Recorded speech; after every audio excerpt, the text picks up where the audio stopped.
This week, Alabama passed one of the most restrictive abortion laws in the nation. Is it time now to take another look at Roe v. Wade?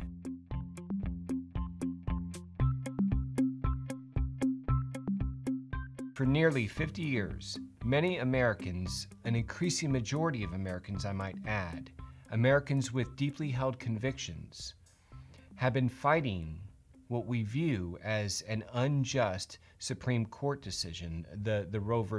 Wade decision. Perhaps in 1973, pro-life Americans did not have all of the scientific data that they needed to refute the arguments that were in favor of abortion, such as it's not a baby, it's a clump of cells, or it's my body, it's my choice. But the world has changed a lot since 1973. I mean, think about it.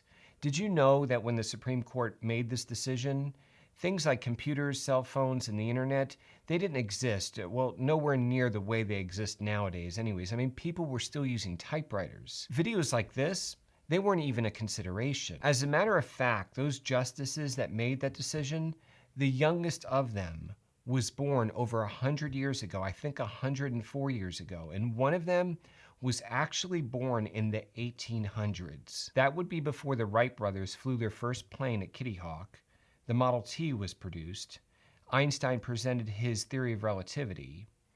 The scientific background that they had would have been based on education that they received in the 1920s at the latest. Since this decision was made, there have been so many dramatic discoveries in the areas of genetics and human development and medical research that it may really be time to take another more scientific look at this issue, because science has advanced to such a degree that there really may be no more ground left for these arguments to stand on. And the opponents know this because they're not even making an effort to argue on points.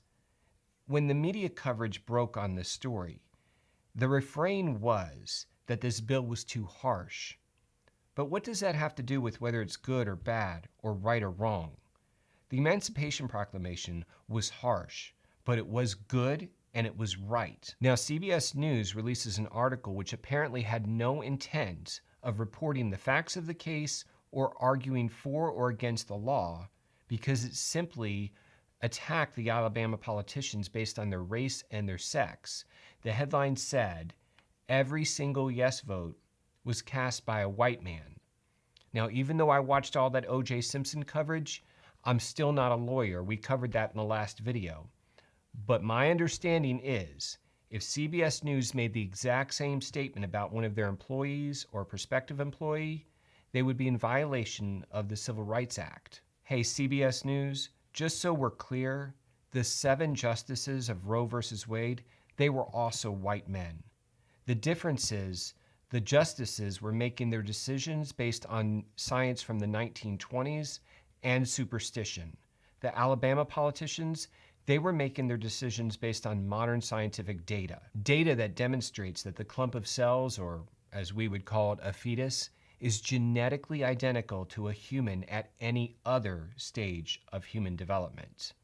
Scientific data that shows that life does begin at conception, and scientific data that demonstrates that a human in the womb does feel tremendous suffering and pain during an abortion procedure. And just like CBS News, Representative Brian Sims, he also thinks that you're a racist if you use modern science to inform you as to what's right and what's wrong. Another clip from this video shows Brian Sims approaching 3 young girls. An adult tries to intervene and place herself between Brian and the children.